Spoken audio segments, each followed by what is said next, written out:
l'Europe qui nous montre, qui nous regarde, qui nous regarde.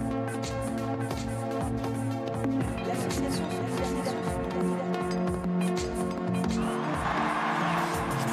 Chi come noi hanno sempre combattuto. Bonsoir à tous et merci de nous retrouver sur IHT, les RCFM, pour suivre ce nouveau contraste réalisé en collaboration avec Corse Matin. Et aujourd'hui, nous recevons les représentants de deux grandes listes d'opposition, celle de droite, conduite par Jean-Martin Mandolone, ce sera tout à l'heure, et un peu plus difficile à situer, celle de la République En Marche, Andap et Domane, portée par Jean-Charles Orsucci. Bonsoir Jean-Charles Orsucci, et merci de votre participation. Vous serez interrogé par Roger Antèche, Corse Matin. Bonsoir. Roger, et Patrick Vinciguer de Bonsoir. RCFM. Bonsoir Patrick. Alors, je disais qu'il était difficile de vous situer politiquement la démarche de la République En Marche, de façon globale. À droite ou à gauche, à droite et à gauche, en même temps. Je pense que tout simplement la volonté de son initiateur, à savoir Emmanuel Macron, c'est de dépasser ces clivages droite-gauche et tout simplement répondre aux difficultés des gens par un pragmatisme qui est, je dirais, son ADN. Donc la République En Marche, ce sont des gens... Moi, je la positionnerais politiquement au centre, effectivement. En tout cas, à tort ou à raison, Jean-Charles Orsucci, Emmanuel Macron est perçu par une très large majorité des Français comme le président des riches. Et ça, c'est gênant. Alors, pour un homme qui vient de gauche comme vous. Alors, perçu, vous l'avez dit, c'est peut-être le mot qu'il faut employer. Le dernier sondage Odoxa du 24 octobre parle de 88%. Je ne conteste pas le sondage ou la perception des gens. Ce que je conteste, c'est la réalité. La réalité, c'est qu'aujourd'hui, moi, je suis à l'aise pour vous dire que lorsque l'on augmente le minima social pour les personnes, les adultes handicapés, lorsque on augmente, quand on supprime la taxe d'habitation, lorsque l'on a un objectif important, etc., je pense qu'on est à gauche et qu'on peut être fier de ce qui est en train d'être fait. Mais alors vous, finalement, dans cette élection, vous avez réussi votre pari, Jean-Charles Orsucci. Vous êtes débarrassé de tous vos concurrents à gauche, pas de gauche républicaine, plus de socialistes, plus de radicaux. De ce point de vue, vous avez fait mieux que Paul Jacob en 2015.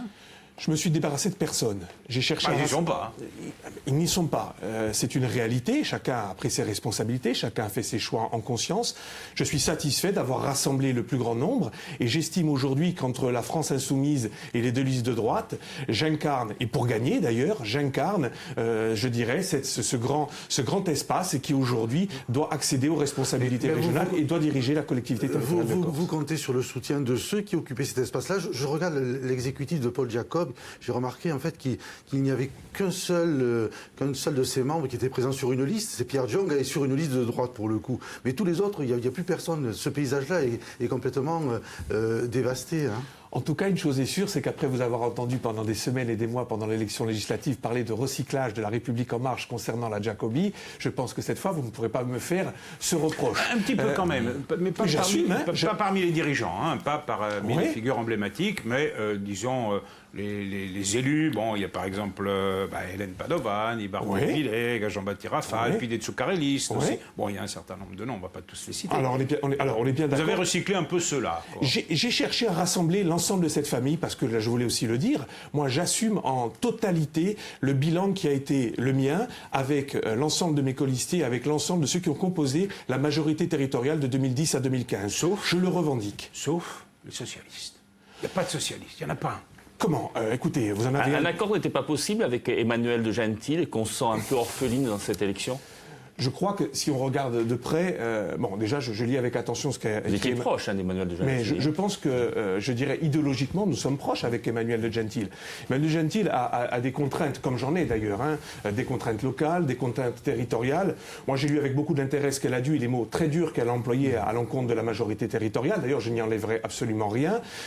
Et simplement vous dire qu'aujourd'hui, j'aurais aimé le rassemblement le plus large possible, y compris avec Emmanuel de Gentil, mais elle a fait le choix, notamment, d'appeler à une union dès le premier tour avec la majorité sortante. Et là-dessus, il y a un vrai point de clivage entre les mois. Y compris avec la gauche dite républicaine, Tati, Jean Tsoukaril. Vous savez, lorsque nous avons construit avec François Hollande cette démarche, et avec tous ceux qui nous ont rejoints... Il y a eu des discussions avec eux. Hein. Bien sûr que nous avons eu des discussions, bien sûr que nous avons cherché, et nous cherchons encore à rassembler le plus largement possible. Moi, je me souviens de cette rencontre, y compris à Aléria, que nous avons eue. Nous avons échangé sur des points de divergence. Bon, certains, d'ailleurs, autour de la table, nous expliquaient qu'ils voulaient refonder la gauche pour appeler ensuite à voter à droite. Ça, c'est un peu surprenant, mais on va les laisser face à leurs contradictions. D'autres, en revanche, avaient un discours, je dirais, intéressant. Y compris, je vais vous surprendre autour de cette table, Jean Tsoukarid, que j'ai vu, très enclin sur les idées d'autonomie, sur l'idée que pour l'avenir, il nous faudra discuter avec tout le monde. Donc je crois qu'aujourd'hui, le temps est venu du rassemblement, parce que si nous voulons reconstruire, si nous voulons créer une alternative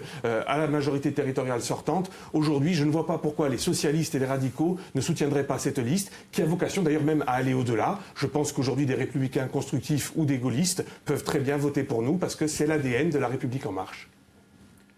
Oui, votre investiture, quand même, ne s'est pas faite très facilement. On a suivi les épisodes avec Michel Barra. La candidature de Michel Barra n'est pas venue de nulle part, quand même. Elle a été sollicitée ici. Il a eu un écho favorable auprès de l'Élysée, visiblement. Ça signifie quoi? Que finalement, au départ, on ne vous faisait pas totalement confiance à l'Élysée? Alors, vous le savez, justement, dans la construction de cet espace politique, il faut avoir un maximum d'atouts. Je n'étais pas le président de l'exécutif sortant, je n'étais pas à la tête d'une grande commune de Corse. Donc il faut gagner ces points, il faut marquer des points. Michel Barra non plus. Michel Barra non plus. Après, vous le savez, c'est un secret de polichinelle. Certains m'ont reproché une proximité trop grande avec les nationalistes. Que j'assume mes choix et mon engagement politique de social-démocrate que j'ai toujours été, d'autonomiste que j'ai toujours été.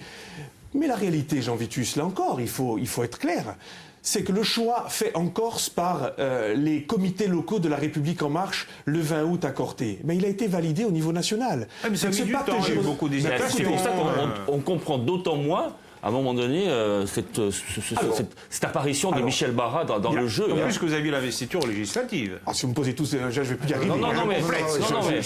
Non, effectivement, fin août, les militants ici en Corse valident votre choix. Et ensuite, on s'aperçoit que ce pourrait être finalement Michel Barra. Alors, on ne comprend plus rien. Et ça plombe votre départ de campagne. Premièrement, parce que je ne vais pas ici faire tout l'historique, ce serait trop long. Et je crois que ce n'est pas ce qui intéresse aujourd'hui les Corses dans le cadre de cette élection territoriale. Que vous le sachiez, Michel Barra, il était prévu dans le dispositif initialement. Michel Barra aurait pu conduire la liste de la République en marche parce qu'au sein de la République en marche, on s'est posé la question de savoir si c'était un politique ou quelqu'un issu de la société civile qui devait porter cette liste. Voilà pourquoi il y a eu ce débat. Et aussi, excusez-moi de vous le dire, ça ne vous aura pas échappé, vous êtes trop connaisseur de la chose, la République en marche n'était pas encore structurée ni au niveau national, elle ne le sera que le 18 novembre prochain, ni au niveau local. Nous avons cette difficulté-là. Tout le monde le sait, c'est lui qui choisit. C'est un point important. Quand vous dites, on s'est posé la question, on se l'est posé où? On se l'est posé à Ajaccio, on se l'est posé à Bastia, on se l'est posé à Paris.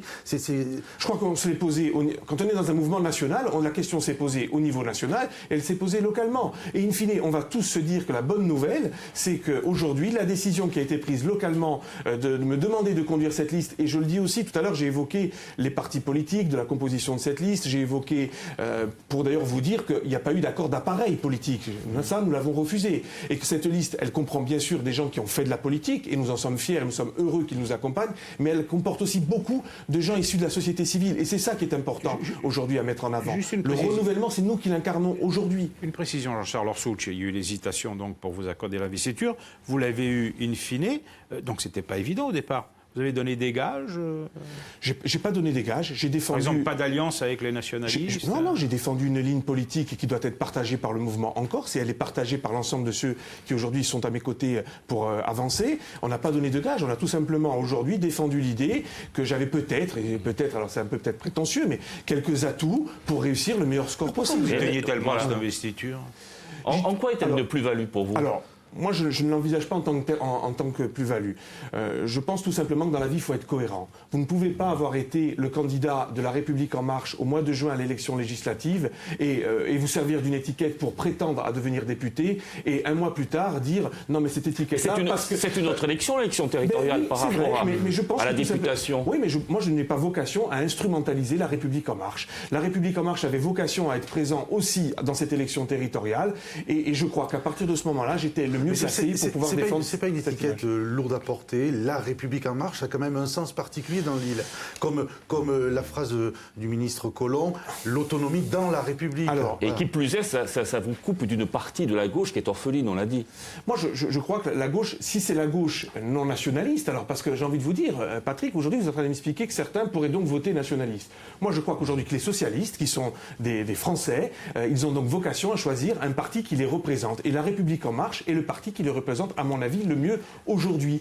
Et je crois... Il essuie évidemment, beaucoup de critiques. Je parle du niveau national. Quant à la réponse de savoir si c'est un plus ou un moins d'un point de vue du résultat électoral, premièrement, nous attendrons le 3 décembre pour savoir si ça a été un plus ou un moins. Et encore que, est-ce que le 3 décembre, nous pourrons savoir avec certitude si ça a été un plus ou un moins? Moi, je crois que dans la vie, il faut tout simplement, et quand on fait de la politique, il faut être convaincu de ses convictions. Et moi, je suis aujourd'hui convaincu que ce mouvement national dont l'ADN est le pacte girondin et la volonté de respecter les territoires et respecter les diversités, c'est un mouvement dans lequel je peux être à l'aise avec tous ceux qui m'accompagnent aujourd'hui. On en vient aux alliances possibles. Vous avez déclaré récemment chez nos confrères de RCFM que la seule alliance que vous n'envisagez pas pour gouverner, c'était avec les nationalistes. Pour quelle raison ? Alors, il y a deux raisons qui nous ont amenés à cette conclusion. La première, c'est que ça ne nous aura pas échappé dans votre quotidien, Roger, sur Corsenet Info ou ailleurs. Je lis avec attention ce qu'ont déclaré les leaders nationalistes, Jean Vitus. La porte, elle a été fermée très clairement, à double tour, par Jean-Guy Talamogne, par Jean-Christophe Angéligne, et je n'ai jamais entendu Gilles Siméon démentir les propos tenus par les uns et les autres. La porte, elle a été fermée à double tour par un repli nationalo-nationaliste, qu'a très bien décrit d'ailleurs Emmanuel de Gentil, et c'est la première raison. Là, je dirais, on y en a trois en réalité. La deuxième raison, c'est qu'aujourd'hui, le projet politique depuis les législatives, il est très clair. Nous sommes à peine dans un processus d'autonomie. Notre objectif final, c'est l'autodétermination, c'est l'indépendance de la Corse. Nous ne sommes pas, et nous ne voulons pas nous inscrire dans un processus d'autodétermination, dans un processus type Catalogne, parce que nous pensons que c'est contraire aux intérêts de la Corse. Vous considérez qu'il y a une accélération de ce point de vue-là de la part des nationalistes ? C'est très clair. C'est très clair. Alors, est-ce que c'est par choix tactique? Est-ce que c'est on se découvre aujourd'hui, souvent on dit d'ailleurs que c'est à ses dépens que l'on éclaircit les choses, donc bon, j'ai bien peur que ça puisse être à leurs dépens, mais la réalité aujourd'hui, c'est aussi, Patrick, je vais finir sur ce point-là, c'est que sur la mandature écoulée, l'honnêteté intellectuelle m'oblige à dire qu'il est hors de question pour moi de dire si le bilan est mauvais ou bon. Je ne ferai pas ce que fait Jean Vitus en disant qu'il est bon. Moi, je ne vous dirai pas qu'il est bon ou mauvais au bout de 2 ans de mandature. Par contre, j'analyse la situation. Sur la politique des déchets, on n'a pas aujourd'hui de ligne politique. Sur le port de la Carbonite, qui est un élément déterminant des transports en Corse, on n'a pas de politique. Sur l'aménagement du territoire, on n'a pas de politique. Donc aujourd'hui, il m'est difficile aussi d'envisager d'aller avec une majorité dont je ne connais pas la réalité du corpus idéologique. En revanche, vous êtes prêt à vous allier avec Jean-Martin Mondologne. Vous l'avez dit, lui aussi a répondu plutôt favorablement. Si l'occasion se présente, vous ferez alliance avec Camille Dorocazière, que vous avez combattu aux législatives. Alors, premièrement, je n'ai pas dit aujourd'hui qu'il y avait avec certitude une alliance avec Jean-Martin Mondologne. Vous étiez prêt à la faire? Moi, je dis simplement qu'aujourd'hui, je suis dans une élection de premier tour et qu'aujourd'hui, j'entends la gagner, cette élection. Et que j'estime aujourd'hui que celui qui sera en capacité de rassembler le plus largement possible au soir du premier tour pour proposer une alternative à la majorité sortante, c'est notre liste électorale. Mais on est des gens un peu réalistes, Jean Vitus. Je ne crois pas que nous soyons en capacité de faire 40% au soir du premier tour. Il nous faudra avoir des partenaires et je pense que des discussions peuvent avoir lieu. Il faut de la lisibilité politique. Moi, cette éventuelle union avec Jean-Martin Mondologne ne me choque pas. Quand on va aux élections, c'est pour l'emporter, ce n'est pas pour témoigner. Mais quel serait le socle commun? Ça ne peut pas être l'antinationalisme. On est bien d'accord. Moi, je vous le dis, je réfute toute notion, vous ne l'avez pas abordé, mais de front républicain. Pour moi, je vais vous dire, je ne suis pas un homme de front, qu'il soit de libération nationale ou républicain, je ne suis pas dans cette donne-là. Je suis pour qu'on propose aux Corses une alternative, un projet politique. Ce projet politique, si on doit le construire avec d'autres, pour répondre concrètement à votre question, il se fera sur le programme et sur les valeurs de la République en marche. Ça veut dire quoi concrètement? Ça veut dire que si on doit élargir la majorité au soir du premier tour, il faudra garder 2 jambes, si je veux être un peu dans le symbole. Une jambe de gauche et une jambe de droite. Et ça risque de boiter un peu, parce que, regardez, vous avez élaboré, pas seulement voté, le PADUC. Vous assumez complètement. Tout à fait. Jean-Martin, qui n'était pas à ce moment-là, Jean-Martin Mondologne à l'Assemblée, mais ses amis politiques l'ont combattu et ne rêvent que d'une chose, c'est de le détricoter. Vous allez faire alliance avec Jean-Martin Mondologne, qui est contre le PADUC, vous qui l'avez élaboré. Alors, qu'est-ce que vous faites? À moitié de PADUC J'ai envie de justement, là, vous êtes dans la caricature. Avec Jean-Martin, si demain, ou avec d'autres, on doit discuter du PADUC. Moi, je continue à penser que le PADUC est un bon document. Lui pense au contraire. Qui doit être amendé, corrigé, notamment sur la cartographie des espaces espaces agricoles. Avec ceux avec qui nous discuterons, nous verrons, à mon avis, nous irons sur une modification du PADUC, mais qui ne remet vous êtes pas en pour la cause. modification. Je suis pour qu'on ajuste le PADUC pour qu'il réponde notamment aux inquiétudes des maires aujourd'hui qui doivent élaborer des documents d'urbanisme. Donc c'était pas un bon document que vous aviez voté. C'était un bon document qui peut être amendé. Vous savez, en droit, Jean Vitus, chaque document peut être amendé. La Constitution une majorité française. fait, l'autre peut le refaire. Et puis il peut être tout simplement amélioré. Ça ne veut pas dire pour autant qu'on jette tout à la poubelle. Moi, je continue à penser que c'est un bon document. Et je suis certain d'ailleurs que quand nous discuterons avec nos partenaires, vous verrez sur des notions comme la cartographie des espaces remarquables ou d'autres types de réflexions, nous serons d'accord pour continuer à le porter ensemble. On vous demandait tout à l'heure, en parlant de l'investiture, si vous aviez dû donner des gages à Paris. Est-ce que vous avez reçu des assurances de Paris sur un certain nombre de points? Ça peut être les finances de la collectivité, le degré d'autonomie de la collectivité. Est-ce qu'on en sait un petit peu plus sur les intentions de la République En Marche, du gouvernement Philippe et de la présidence Macron sur ces sujets-là? Alors moi, je peux vous regarder dans les yeux et vous dire que je ne suis pas allé négocier à Paris quoi que ce soit. Et donc, quand je vous dis ça, ça veut dire qu'aujourd'hui, nous sommes dans le cadre d'une élection territoriale et que ce mouvement, il a vocation à appréhender les questions territoriales en Corse et uniquement en Corse. Moi, je veux vous dire très clairement, notre feuille de route pour cette élection territoriale, c'est le discours du président de la République à Fouriagne. C'est celle-là. Il ne faut pas chercher ailleurs notre feuille de route le pacte girondin. Qui correspondait parfaitement. Mais qu'est-ce que vous trouvez à si extraordinaire à ce discours? Parce que j'ai regardé, il n'y a quand même pas d'engagement sur une quelconque autonomie, sur une quelconque... Il dit on verra en marchant. Merci Jean Vitus de le préciser. D'ailleurs, depuis, deux ministres importants du gouvernement, le porte-parole et le ministre de l'Intérieur, sont venus aller encore, je dirais, préciser, mais de façon tout à fait positive, puisqu'ils ont parlé d'autonomie de la Corse dans la République. Jamais sous la Ve République concernant la Corse, je dirais, un ministre de l'Intérieur n'avait évoqué la question de l'autonomie. Il faut interpréter la réponse de Gérard Collomb à Paul-André Colombagne à l'Assemblée nationale comme un chiche. Moi, je l'interprète comme un chiche. Et j'ai envie de vous dire, pour répondre à Jean Vitus, parce qu'il m'a posé une question sur le discours de Fouriagne, j'ai trouvé que le concept de co-construction, j'ai trouvé que l'idée qu'on allait, avec l'ensemble des élus de l'Assemblée de Corse, faire un diagnostic et essayer de partager des solutions, j'ai trouvé que cette idée, elle était plus qu'intéressante. Cette idée que la République, elle allait protéger la Corse, que la République, c'était un élément important en Corse, mais que cette République, elle devait aussi prendre en considération la diversité, qu'elle devait aujourd'hui permettre l'émancipation sociale, culturelle et économique. Jean Vitus, moi, ce discours-là, il correspond parfaitement à l'autonomiste que je suis, au rocardien que je suis. D'autres ministres, Gérard Collomb par exemple, lors d'un colloque sur l'état de la République, c'était le 28 septembre dernier, il déclare il faut donner aux représentants de l'État dans les territoires, aux représentants de l'État, toute latitude pour faire des choix. Je souhaite donner la possibilité aux préfets, non seulement d'interpréter la loi et les règlements, mais de l'adapter aux contextes locaux. C'est-à-dire que c'est aux préfets d'adapter la loi. Jean-Baptiste, il ne vous aura pas échappé quand même. Oui, mais il ne vous aura pas échappé quand même que la Corse bénéficie d'un statut particulier. Il ne vous aura pas échappé non plus que justement dans les discussions que nous devons avoir avec le gouvernement,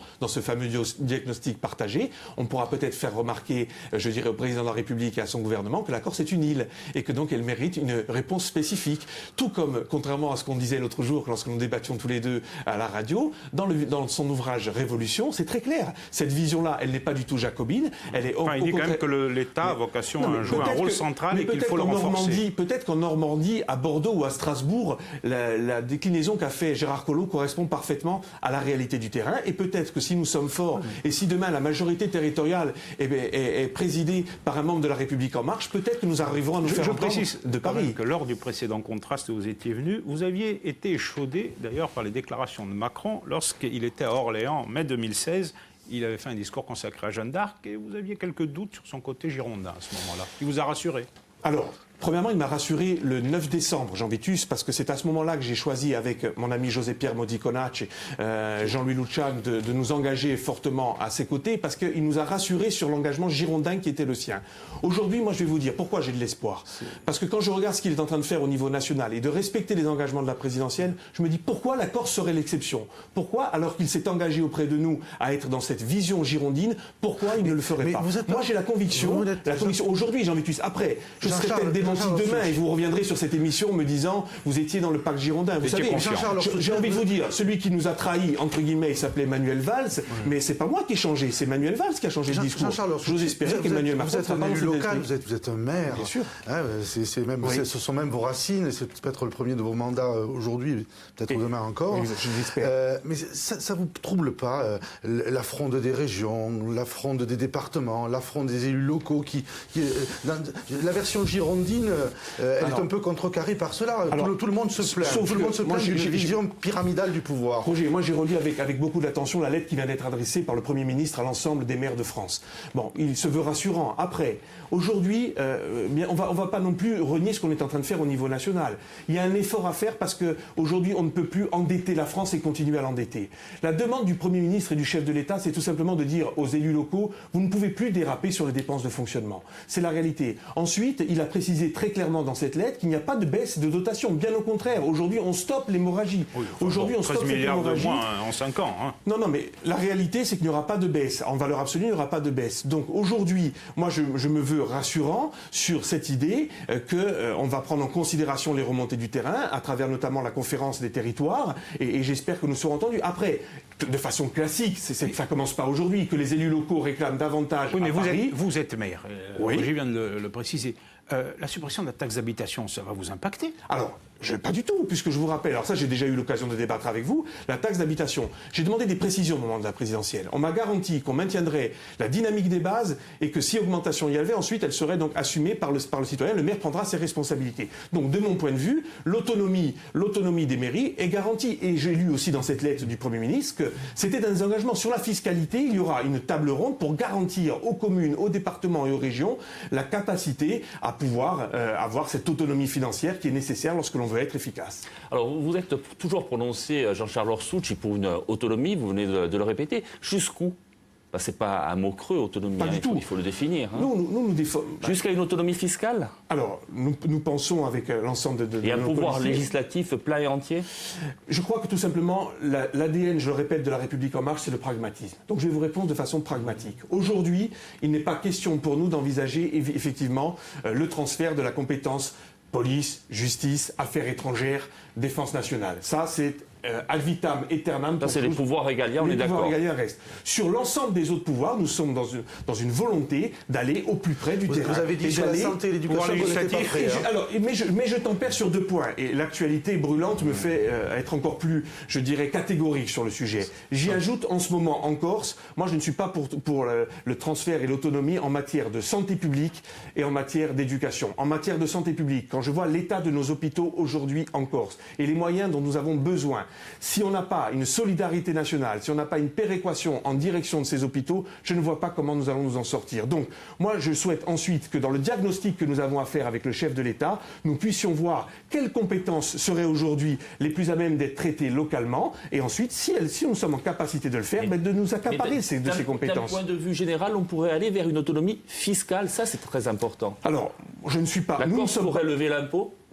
En tout cas, il faut étudier la question. Ça fait partie du fameux diagnostic. Nous devons étudier la question parce qu'effectivement, je crois que nous avons vocation non plus à être dans une situation de mendicité vis-à-vis de Paris, parce que c'est un peu comme ça que les gens ressentent les choses. Aujourd'hui, cette solidarité nationale, il faut à la fois la revendiquer et à la fois dire que les richesses doivent être créées en Corse et que la dynamique de la création de richesses doit être aujourd'hui avoir ses conséquences directement en Corse. Et sur le pouvoir législatif, il faut un pouvoir législatif à l'Assemblée territoriale ou pas? Il ne faut pas s'interdire d'y réfléchir, peut-être de l'envisager. Je suis de ceux qui pensent qu'on peut le faire. Mais j'ai envie de vous dire, on ne parle pas d'une révolution. Je vous rappelle que d'ailleurs le statut actuel permet cette expérimentation réglementaire. Et est-ce que vous avez été refusé sur tous les domaines? Je crois qu'il y a 2 domaines. On l'a surtout pas réellement mis en œuvre. Il y a eu 40 demandes. 40 demandes, je crois qu'une a été acceptée. D'accord, mais la réalité, vous savez très bien que quelles que soient d'ailleurs les majorités qui ont été au pouvoir, on ne peut pas dire qu'on a été particulièrement efficace dans ce domaine. Donc d'ailleurs, entre nous, il faut se dire les choses. Quand on fait un diagnostic et quand on regarde ce qui s'est passé. D'abord, essayons d'être particulièrement performants sur ce que nous avons. Après, on n'arrive même pas à obtenir un changement, c'est pas quelque chose de fondamental. Moi, je vais vous dire une chose. Le 1er janvier 2018, il nous faudra surtout et avant toute chose réussir la collectivité unique, et c'est pas une mince affaire, vous le savez très bien, vous qui êtes des observateurs avertis. Donc moi, aujourd'hui, je parle de pause institutionnelle parce que la collectivité unique à mettre en place, c'est quand même quelque chose de fondamental. En revanche, vous dire que l'autonomie dans la République est un objectif que nous nous sommes fixés avec le chef de l'État, avec le gouvernement et avec la République en marche, bien sûr, et nous l'avons dit et nous le réaffirmons haut et fort. Parce que dans différents domaines, je peux vous donner des exemples, sur les questions d'intercommunalité, sur les questions de gestion de l'eau, sur toutes ces questions-là, on voit bien que la loi qui a été pensée à Paris pour Bordeaux, Nice ou Tourcoing n'est pas adaptée à Ajaccio, Zéro ou Ers. Donc dernière question, il faut inévitablement entamer un dialogue sur un nouveau statut de la Corse dès maintenant. Mais c'est l'engagement qui a été pris par le chef de l'État à Fourier. Yann, si vous aviez bien lu, Jean-Victus, vous auriez vu qu'il a clairement expliqué les choses. Nous partagerons un diagnostic, ensuite... Mais vous parlez de pause En même temps, vous institutionnelle. dites qu'il faut une pause institutionnelle. Alors là, je ne comprends pas. Je pense que le travail qui est le nôtre au 1er janvier 2018 et pendant 3 ans sera surtout de mettre en œuvre la collectivité Le dialogue unique. sur l'autonomie, on le renvoie en 2021. En temps masqué, Patrick, on peut très bien continuer à travailler ensemble à l'établissement d'un diagnostic et de solutions qui seront à mettre en œuvre plus tard. Voilà ce que je peux tout simplement vous expliquer aujourd'hui. Eh bien, ce sera là votre conclusion, Jean-Charles Orsucci. Merci beaucoup d'avoir Merci à vous. participé à ce contraste. Vous allez maintenant céder votre place à un autre candidat qui va arriver sur ce plateau. C'est Jean-Martin Mondoloni qui va donc vous succéder. C'est l'Europe, c'est le monde qui nous regarde. Bonsoir Jean-Martin Mondoloni Bonsoir, et merci de bienvenue votre sur ce invitation. plateau. Vous menez la liste de droite, une des deux listes de droite, Achta Adi-Laban. Elle regroupe nombre d'élus ou de candidats qui étaient déjà en lice en 2015 et puis des nouveaux venus, bien évidemment. Alors on entre immédiatement dans le vif du débat. Cette liste, c'est une sorte de synthèse entre celle de Camille Hydrocazer, qui est 7e sur votre liste, et celle de José Ross en 2015. Il y a dans les 10 premiers, je crois, 6 sortants et 5 qui figuraient déjà en 2015. Écoutez, c'est d'abord une liste qui a vocation à répondre à 3 fonctions, 3 vertus essentielles. La première, c'était le renouvellement, bien entendu.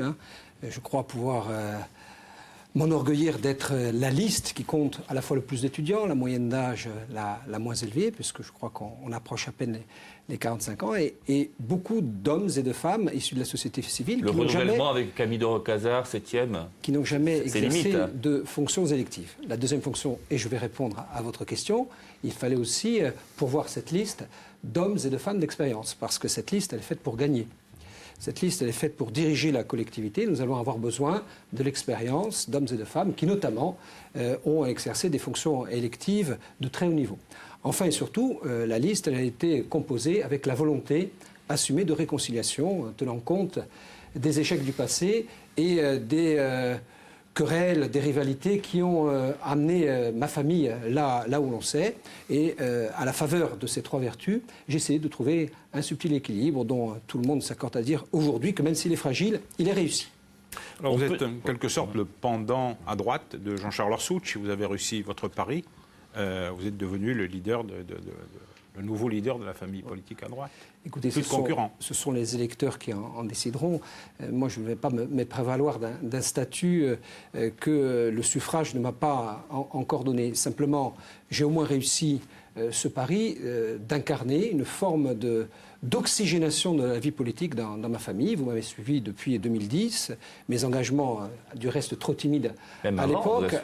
Même avant 2010. Avant 2010, 2004, hein. mais depuis 2010, une forme d'émancipation assumée et cette volonté de faire passer les logiciels avant les hommes, et je crois avoir réussi cette pré-campagne. C'est pour ça que vous n'avez pas voulu Oui. d'union au premier tour, pas vous encombrer d'autres concurrents, contrairement à ce que voulait Édouard Philippe. Du reste, je suis le seul à avoir présenté un programme avant une liste, pendant que beaucoup s'agitaient sur des logiques de mercato. J'ai souhaité dire à l'opinion que je souhaitais répondre aux préoccupations essentielles des Corses à travers un programme dont l'acronyme est SABE, pour répondre, à mon avis, à 4 demandes essentielles qui fondent la société corse. D'abord la santé, la salute, l'environnement, l'ambiente, la professionnalisation, la formation des hommes et enfin l'économie. Ce sont 4 fonctions qui répondent non seulement aux besoins des Corses, mais qui répondent à ce problème qui est pas seulement corse, mais national, qui est celui de la précarité. Et je voudrais insister là-dessus parce que ce n'est pas simplement une addition, un catalogue de bonnes intentions. Parce que lorsque vous êtes pauvre, vous êtes dans le renoncement aux soins, la santé. Lorsque vous êtes pauvre, vous n'avez pas accès à une nourriture de qualité. Ça dépend de l'eau. On va revenir sur le programme. Pardon, je finis. Vous êtes dans la cohorte des sorties du système éducatif sans qualification, la formation. Et lorsque vous êtes pauvre, mais vous ne vivez pas l'économie. Vous la subissez. Donc ce catalogue et sur ce considéré programme, comme tel, un consensus ne pouvait pas être fait avec l'autre liste de droite. C'est assez consensuel ce que vous venez de dire. On voit pas trop ce qui vous sépare. On va répondre à des considérations stratégiques. Simplement pour vous indiquer que ce n'est pas seulement un acronyme, Sabé. C'est 4 vertus, 4 fonctions cardinales qui organisent un programme destiné à répondre aux besoins sociétaux. Pour ce qui est des stratégies, 1. Jamais une liste unique n'a gagné ces élections depuis que l'élection territoriale existe. Premier constat.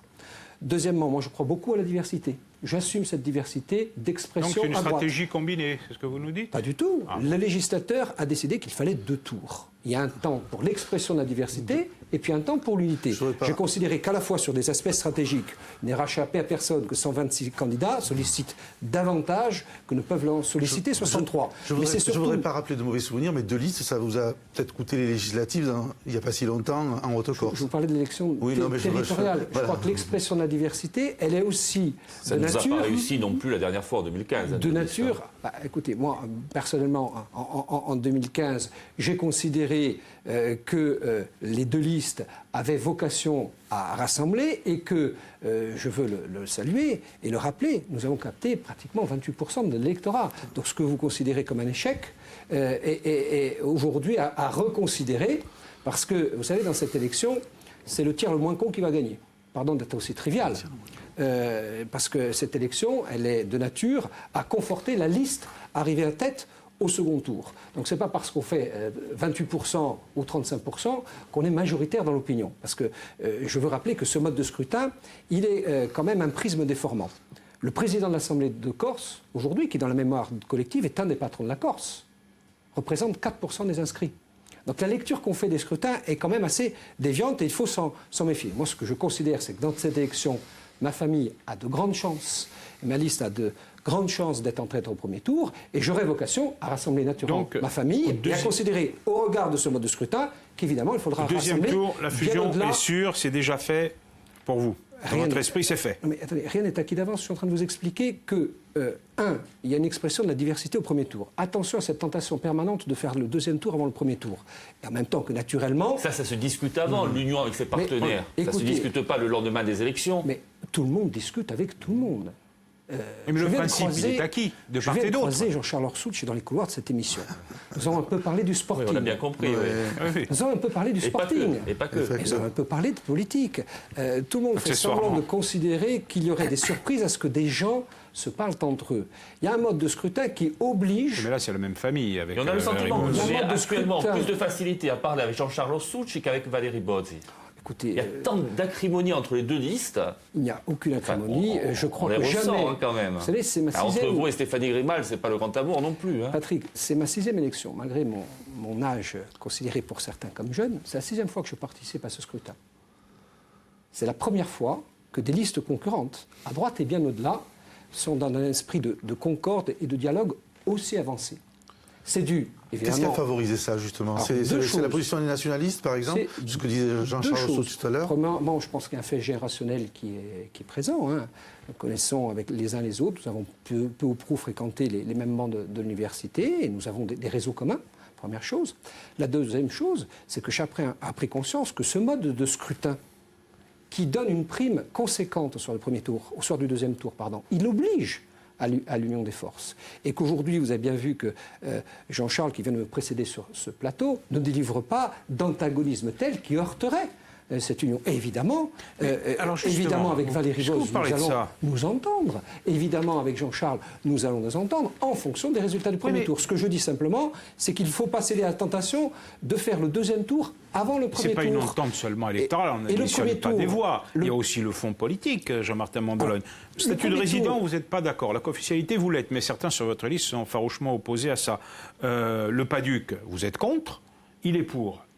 Comment est-ce qu'on peut s'accorder quand on a autant de divergences sur des points quand même qui sont importants? Je crois qu'il faut en finir avec cette vision manichéenne des choses. Les uns seraient pour, les uns seraient contre. Je crois qu'il y a des modes opératoires qui doivent nous entraîner vers la victoire si la victoire nous tend les bras. Et lorsque la victoire vous tend les bras, on essaie de composer... On fait des compromis, voire des compromissions. Mais pas du tout. Je crois qu'il y a un équilibre à trouver. Il y a en effet un pas à ne pas franchir sur la compromission et des compromis. On va prendre 2 exemples. Je reviens sur ma question. Je voudrais juste finir pour que les gens comprennent bien de quoi on parle lorsqu'il s'agit de corps de premier tour. Jean-Charles, qui vient de me précéder sur ce plateau, parlait de la façon dont nous pourrions revisiter le PADUC. Mais tout ça est acté. Moi, j'étais en campagne électorale, vous le rappelez, Patrick, pendant la législative. Il n'y a aucun maire, aucun qui ne se satisfasse aujourd'hui de la façon dont la cartographie a été mise en œuvre et aujourd'hui est difficilement exécutable. Donc, évidemment, nous allons discuter ce point. Il n'y a pas Jean-Charles qui serait pour le PADUC et Jean-Martin qui serait contre. Il a élaboré, mais il vient de vous dire sur ce plateau qu'il était prêt à le revisiter. Premier point, d'accord. Deuxième point, d'accord. Les déchets. J'ai ici apporté une orange pour que tout le monde comprenne la problématique des déchets. Outre que cette orange évoque les circuits qu'elle courts, ressemble à un citron. outre que cette orange est le fruit d'une agriculture raisonnée en Corse, elle exprime de façon très significative la problématique des déchets. Si nous partageons cette orange, nous avons consommé orange, et puis nous avons jeté ensemble la peau. La peau, elle considère, elle apporte, elle génère un double obstacle. Première, elle est olfactive, donc personne n'en veut à côté de chez lui. Et deuxième, c'est qu'elle pèse très lourd, cette peau, parce que c'est de l'eau. Aujourd'hui, on passe notre temps, on dépense des millions d'euros à transporter cette peau d'orange. Alors, moi, je souhaite qu'on passe d'une mandature dogmatique à une mandature d'action, parce que cette peau n'est pas triée. Donc, je souhaite qu'on installe des unités de méthanisation à proximité des grands centres urbains et qu'on cesse de transporter la peau d'orange. Sur ce point-là, je ne crois pas qu'il y ait de point de désaccord profond avec Jean-Charles et avec Valérie. La vérité et la question de fond à laquelle il faut qu'on arrive les uns les autres pour éclairer nos auditeurs, c'est que nous avons en partage des valeurs et des principes qui sont républicains et qui considèrent qu'aujourd'hui, il y a un enjeu fondamental dans cette élection qu'il s'agit d'arrêter de masquer, sans quoi on triche, il faut dire les choses.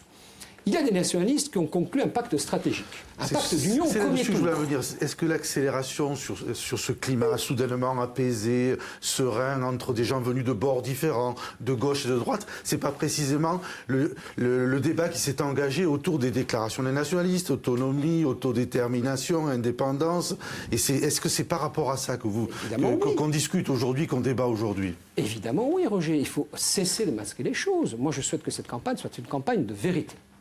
Moi, je vais vous dire, si j'avais été fleuriste, j'aurais fait la promotion des fleurs. Si j'avais été ébéniste, j'aurais fait la promotion du bois, de ses produits dérivés, de sa valeur ajoutée. Si j'avais été nationaliste assumé, j'aurais essayé de promouvoir l'idée d'une nation souveraine et indépendante. Alors, soit on change les termes, soit on s'entend sur les termes. Il y a en face de nous des nationalistes qui sont engagés sur un processus à maxima d'indépendance, à court et moyen terme, à minima d'autodétermination.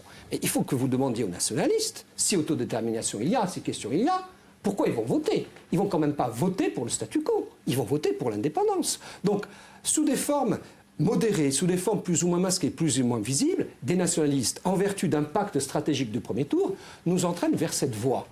C'est pas blâmable en soi, c'est pas respectable, c'est un fait démocratique. Vous ne pouvez pas interdire des gens de réfléchir à une alternative possible au motif qu'ils ne partageraient pas tout à fait des mêmes principes démocratiques et programmatiques sur lesquels ils ont vocation à s'entendre. On en revient à la gestion de la future collectivité unique. Si vous arrivez aux affaires, est-ce que vous allez engager une politique d'économie, notamment en matière de fonctionnement? Écoutez, je crois qu'il ne faut pas se tromper de débat, Jean Vitus. Je vais répondre à votre question naturellement. Mais on ne va pas se laisser entraîner sur des aspects programmatiques et techniques sans qu'on ait levé le voile sur l'enjeu réel de cette élection. Moi, je voudrais dire à ceux qui nous écoutent que l'enjeu aujourd'hui, ce n'est pas de voter à la faveur d'un référendum pour ou contre l'indépendance. C'est que chacun soit éclairé sur les risques qu'il y a à donner une majorité fut-elle relative à des nationalistes qui nous entraînent sur une voie. On a bien compris, mais concrètement, il va y avoir la gestion de la future collectivité unique à assumer. C'est que si je vous parle de santé, si je vous parle de formation, si je vous parle d'économie, de fonctionnement, vous ne pouvez pas projeter l'opinion, vous ne pouvez pas projeter des investisseurs sur un environnement institutionnel qui ne serait pas stable. Donc la première des fonctions à laquelle doivent répondre les électeurs, c'est la stabilité de nos institutions. On entend bien, mais sur le fonctionnement... Ce qui vous rapproche de Jean-Charles Orsoutch. Non seulement je suis pour une pause institutionnelle, mais je suis pour qu'on cède à cette fièvre institutionnelle. Est-ce qu'il vous a échappé? Vous ne voulez pas répondre sur le fonctionnement? Je vais répondre. Jean Vitus, vous a-t-il échappé, vous qui êtes des observateurs aguerris et historiques de ces institutions, que pour la première fois dans les histoires des institutions, l'on parle d'évolution institutionnelle avant que le statut qu'on a réclamé à corps et à cri soit porté sur les fonds baptismaux? Est-ce que vous imaginez la somme de travail, la somme d'énergie qu'il va falloir mettre au service de cette nouvelle collectivité pour la faire fonctionner? Et déjà, l'on nous parle du coup d'après. C'est bien qu'on veut jeter l'encre toujours plus loin, c'est bien qu'il y a une volonté d'avancer. Maintenant, je ne vais pas échapper à votre question parce que, évidemment, nous avons vocation à gagner cette élection, à assumer des responsabilités. Et oui, il y aura des efforts à faire. Oui, il y aura des efforts en matière de fonctionnement, en matière de charge de personnel.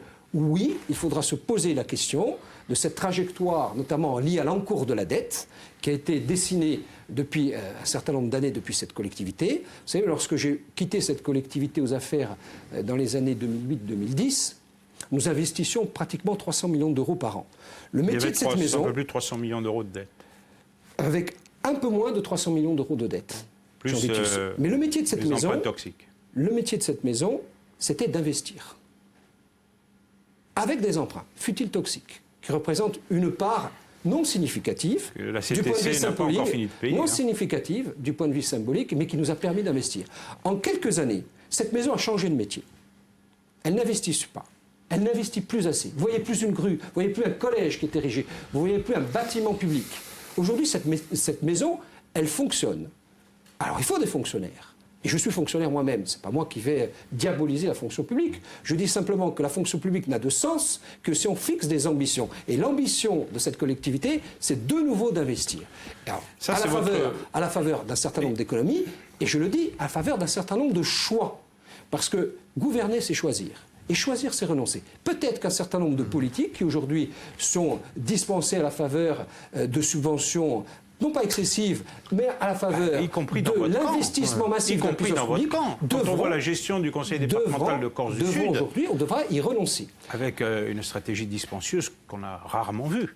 Est-ce que vous assumez ça? J'assume, y compris le passif des deux autres collectivités qui vont fusionner. Cette collectivité va naître avec quasiment 1 milliard d'encours de dette. Donc la première des tâches exaltantes, mais ô combien difficiles, à laquelle je vais être soumis comme futur président du conseil exécutif, ça va être de mettre de l'ordre dans les finances de la collectivité. Mais j'en reviens, à la problématique de fond. On ne peut pas continuer à les quémander toutes les semaines avec un ministre 6 ou 7 millions d'euros au titre de la péréquation. Tout ça passe, et c'est important ce que je veux dire, par un pacte de confiance. Parce que j'entends parler de front républicain, c'est à la fois une formule datée qui n'a plus de raison d'être. Moi, je veux restaurer un double pacte de confiance. Un pacte de confiance entre l'île de la Corse, au service de la Corse et des Corses, et surtout, restaurer un pacte de confiance avec Paris. Nous sommes sortis des ondes radars, Paris ne nous écoute plus. Paris ne considère plus la Corse comme un sujet sérieux. Et je veux restaurer des relations de bonne aloi avec Paris. Mais en tout cas, ce ne sont pas les postures de défiance, ce ne sont pas les colibets, les sarcasmes qui émanent de la majorité territoriale qui sont de nature à renforcer cette relation de partenariat respectueux. Moi, je ne veux pas être dans une relation de dominé à dominant. Je veux être dans une relation de partenariat assumé, revendiqué entre gens qui sont responsables à la fois de la nation et à la fois des affaires de la Corse. Ce que vous dites en matière d'investissement, ce qui est en danger, c'est dès 2018, vous pensez que l'investissement de la future collectivité unique n'égalera pas l'investissement additionné des 3 autres collectivités uniques? Est-ce qu'en 2018, il y a des marchés publics qui ne pourront pas être engagés parce qu'on aura des preuves de difficultés, précisément? Alors, d'abord, il faut rassurer toutes celles et tous ceux qui, à la fois, vont vivre et faire vivre cette nouvelle collectivité et ceux qui vont en dépendre. Il n'y va pas à avoir de bing-bang au 1er janvier 2018. J'en veux pour exemple les propos de mon ami Jean Bajon qui m'expliquait qu'il a fallu pratiquement 4 ans pour porter le nouveau statut en 92. Donc il va y avoir 3 ans d'inertie, 3 ans de mise en charge, de montée en charge de cette nouvelle collectivité. Donc il ne va pas avoir de changement fondamental ni du point de vue de la commande publique, ni du point de vue du service public. Il va y avoir une sorte de continuité qui est due à l'inertie des 3 maisons qui vont fusionner. Par contre, très rapidement, va se poser la question des choix. Et je souhaite réellement mettre le cap sur un objectif déterminant pour l'avenir de la Corse, tant en matière de commande publique que d'infrastructure, qui est de redonner à cette maison son métier originel, qui est celui d'investir. Donc une politique des grands travaux, politique keynésienne, en quelque sorte. Pas seulement une politique des grands travaux. Lorsque vous construisez des lycées, vous n'êtes pas seulement dans une politique de ponts et chaussées. Vous êtes aussi dans une politique de formation. Un de ces chantiers. Le pont de la Carbonite devra être... Qui c'est qui va le payer ? Devra être un chantier. 1 milliard, à peu près. Je vais y venir. Mais pas seulement. Je suis pour un grand axe qui nous amène de Bastia à Bonifacio, de sorte que nous sortions des 300 000 habitants que nous sommes pour créer une grande région euro-méditerranéenne. Qui va payer? Qui va payer tout ça? Je vais vous répondre. Le pays n'a pas été fichu de le faire. Je vais vous répondre.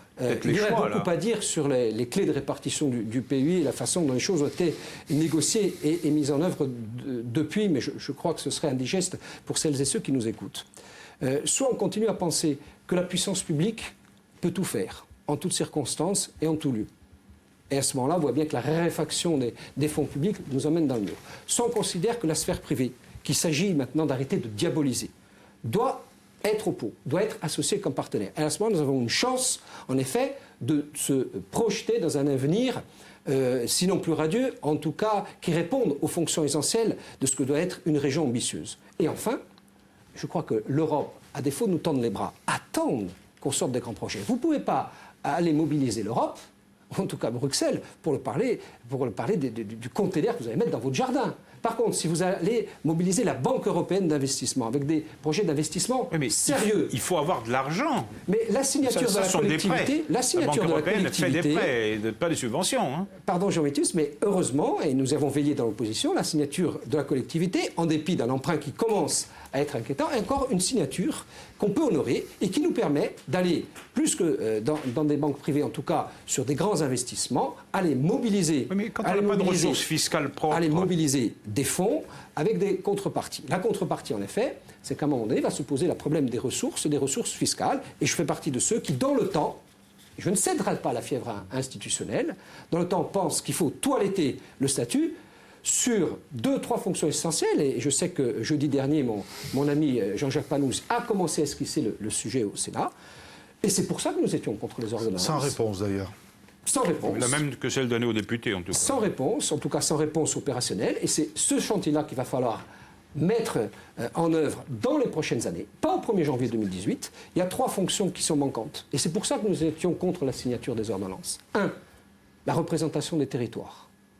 Vous allez voir l'Assemblée qui va sortir des urnes.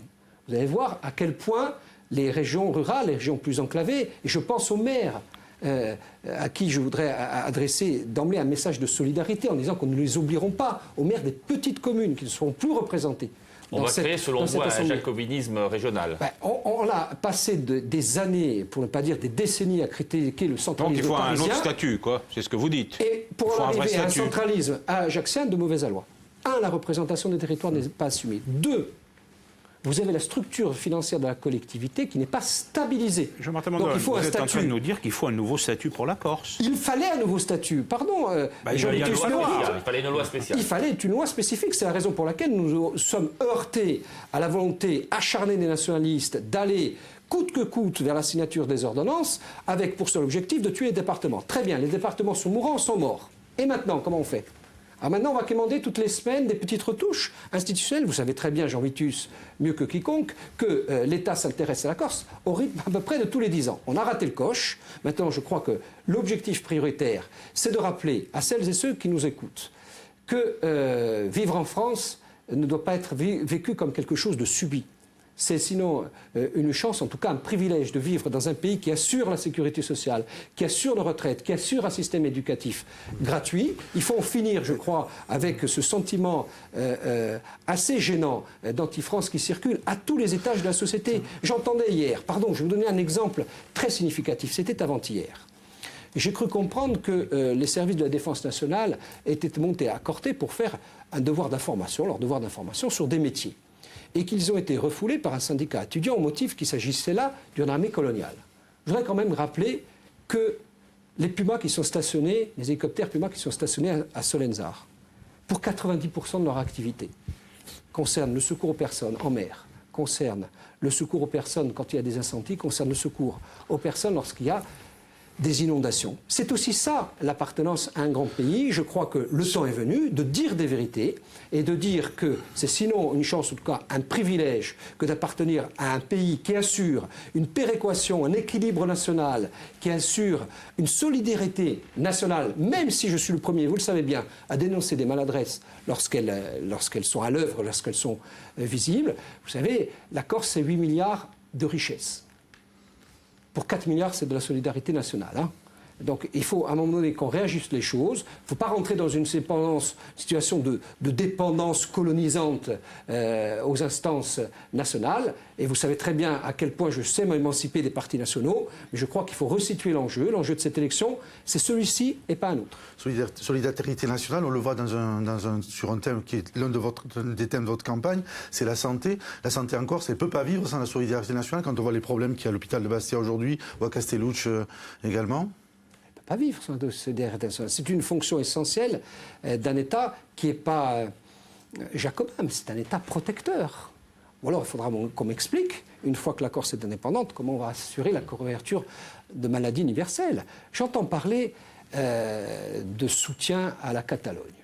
Moi, je voudrais vous donner un exemple. Lorsque l'État corse sera porté sur les fonds baptismaux, et qu'un beau matin, la communauté d'agglomération de Bastia va se réveiller en disant « je produis un tiers de la richesse nationale corse » et qu'elle va vouloir son indépendance. Vous croyez que c'est le débat aujourd'hui? Comment on va faire? Vous croyez que c'est le débat aujourd'hui, ça, Jean-Martin Mandolone? Non seulement je le crois, mais je l'assume. Je crois que c'est un débat de fond auquel on voudrait échapper de façon masquée, sauf à en revenir à des problèmes de sémantique. Non, une question concrète, c'est la dernière, on est en fin d'émission. L'autonomie, on a la même question que Jean-Charles Orsouche, tout le monde en parle, tout le monde donne sa définition. Est-ce que vous êtes plutôt favorable et quel contenu vous y mettez, quoi? Très vite. Le contenu de 2002, c'est-à-dire qu'il faut adapter la loi. Mais vous savez, celles et ceux que je rencontre, moi, ils ne me parlent pas de ça. Hein. Ils ne me parlent pas d'autonomie. Moi, j'ai fait le choix de faire une campagne de terrain, une campagne de proximité, pas une campagne de petit four. Campagne où j'essaie d'écouter les inquiétudes, les préoccupations des gens et les espoirs. Ce régime en 4 fonctions qui rejoignent à peu près mon acronyme SABE. La première, c'est les gens qui ont besoin de stabilité. S comme stabilité. Ils ont besoin qu'on assure leur avenir. A comme avenir. Ils ont besoin aussi de paix. Bolenois Bajayent. Et infine, a nous vision experience, l'espérance. Moi, c'est sur ce chemin-là que j'essaie d'engager celles et ceux qui ne m'ont pas encore rejoint. Pecamina insam et non tachtra la belle. Eh bien, Jean-Martin Mandolone, ce sera votre mot de la fin. Merci beaucoup d'avoir répondu à toutes nos questions, Roger, Patrick. Merci à vous également. Contraste con, ci ritroviamo la settimana prossima con l'ultima candidato a questa elezione, Valérie Bozzi e Gilles Simeoni. Intanto, buona settimana, buonasera a tutti.